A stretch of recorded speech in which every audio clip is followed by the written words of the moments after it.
তেলের দাম এক সপ্তাহে বেড়েছে ৯%। এটি নিয়ে বিশ্বজুড়ে আলোচনা হচ্ছে, তবে অনেকের প্রশ্ন এর প্রভাব বাংলাদেশেও পড়বে কিনা।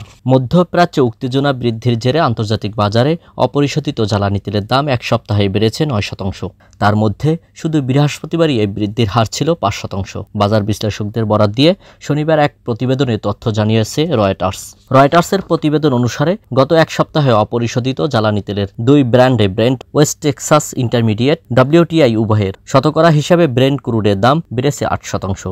WTI এর দাম বেড়েছে 9.1%। জ্বালানি তেলের বাজার বিশ্লেষণকারী বিভিন্ন সংস্থার কর্মকর্তারা জানিয়েছেন, বাজারে অপরিশোধিত তেলের একটি উল্লেখযোগ্য অংশ আসে ইরান থেকে। ইরান এবং ইসরায়েলের মধ্যকার সাম্প্রতিক উত্তেজনা ইরানের তেল খনিগুলোতে ইসরায়েলের হামলার হুমকি বাজারে প্রভাব ফেলতে পারে।